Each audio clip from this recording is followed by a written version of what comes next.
Hello everyone and welcome back to the Little Quilter. Just a quick apology for the break last week. We had a lot going on the last 2 weeks and so I just didn't get as much quilting time in as I was hoping to.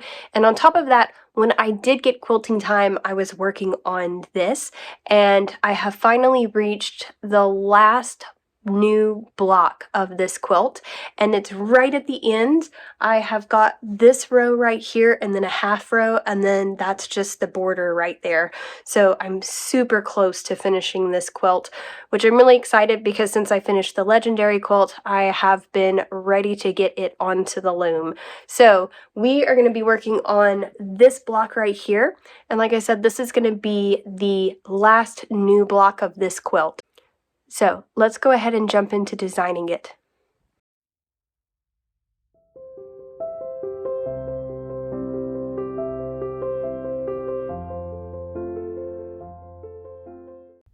A lot different than the other designs. And actually, what's really interesting about this design, and it's funny that we're starting it at the end of this quilt, but this design is actually the one that helped me to decide to do a few different designs throughout the quilt. And the reason for that is because I loved this design so much. And I loved it so much, but realized that I could not use it all over the quilt. And the reason for that is because this design in the diamond sections is not multi-directional. So it is a unidirectional pattern, and I really didn't like the look of it going in, well, in some ways it was forwards and in some ways it was backwards or sideways, and they weren't consistent. And I did not like that for an all-over design on this quilt. The outline here in Procreate, as you guys know, that's what I like to use. And we'll go ahead and start. So the design that I'm going to use is it's a semicircular design, and it just goes back and forth here. Design, in my opinion. But it's one that I really like the look of it, and I think it's a lot of fun to quilt because you can kind of get everything set up with the boundaries and then just go through and quilt it. So once I move into this far right, I can then, of course on the actual quilt, I won't be able to pivot like that, but I can then just go straight into another semicircle here. Now, when I'm quilting this on the actual quilt, I'll be using a ruler, I'm pretty sure, and I'll have to decide which ruler I want to use to get the best arc that I want. Now, I do have those rulers that they're like basically half circles, so sometimes I'll use those. I really would like to get those rulers that, I think it's like something pineapple has them.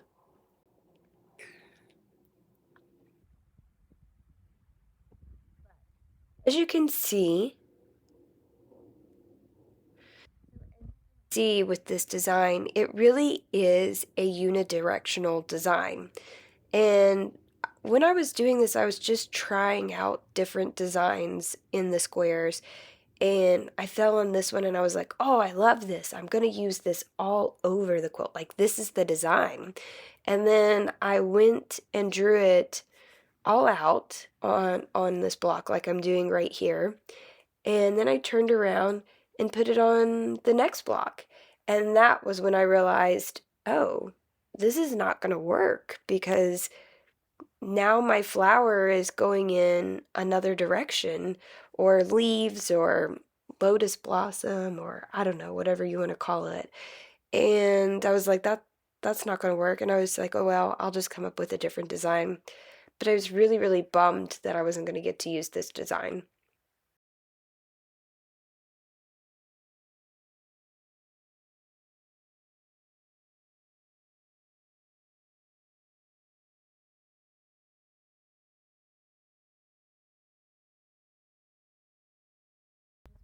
apologize for my voice.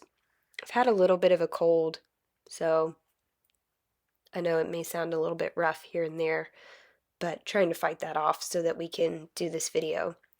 So, as you can see here, that is the design. I really like it a lot. It's very fun. Okay, so for the center block here, I wanted to do something a little bit different, but still the same and something that's still familiar. So this is kind of what I came up with, was doing this half design, which is more of what I have been doing. And then to sort of echo that semicircular line that we've got going around the diamond, we're going to go ahead and put in some feathers. And I really love feathers, so I find them a lot of fun to draw, or to quilt, I guess I should say. And then what we'll do is just do the same thing, but basically, because we're going to do something, so we're putting them in the same direction, it'll look like it's alternating, which is kind of cool. And I know there are a lot of ways to draw feathers or to quilt feathers. I think these are called like bump back feathers, if I remember correctly. If that's not it, I'm sure somebody will write down what they're called. But I really like doing feathers this way. I find it really simple to do it this way.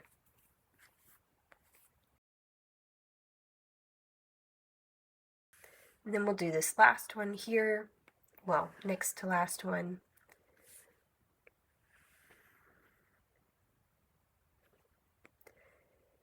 And basically, whenever I'm actually quilting this, so another thing that you can do with Procreate is kind of figure out the best way to quilt your design without backtracking.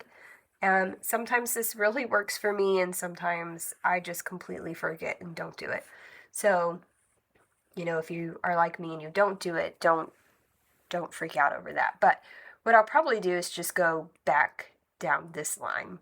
So once I reach here, I'll go all the way down.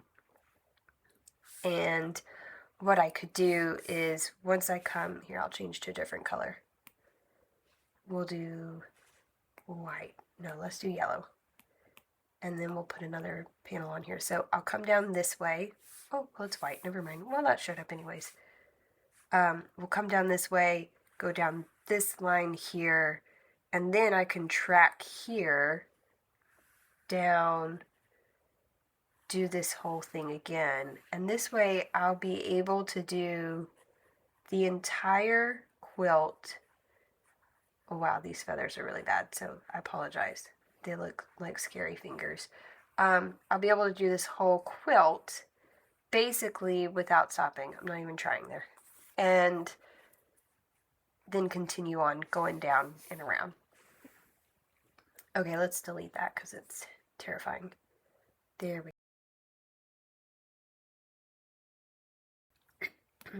And we'll go back to black. Here's your song. Okay. But for the purposes of just drawing this, I usually don't draw every line that I have to draw, or I don't draw the backtracking lines. I just go on to the next part and realize that either I'll figure it out as I go, or I kind of have an idea, like I just showed you, of what I'm going to do. So, I hope that this part was helpful, and let's go ahead and we'll jump into the actual quilting of this. And this is what the end design for this block is going to look like. So here we go.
All right, everybody. So that was the final unique block of this quilt. I think that was a total of 3 unique blocks, and then I guess a fourth one, which was the repeating pattern that I did across this entire quilt. And here, now I'm going to leave you guys. Basically, I've just got to quilt the rest of this, including this sort of like half line right here, and then that final border, which, as you guys have seen, the border kind of goes into that line of quilting, so it'll be something that'll be nice and easy to do. And once I get this thing off of the quilt frame and I get the binding on, we'll go over the finished look of it and decide if this was a quilt failure or success, or did it turn out like I wanted it to? And I hope to see you guys then, and have a great day. Thanks.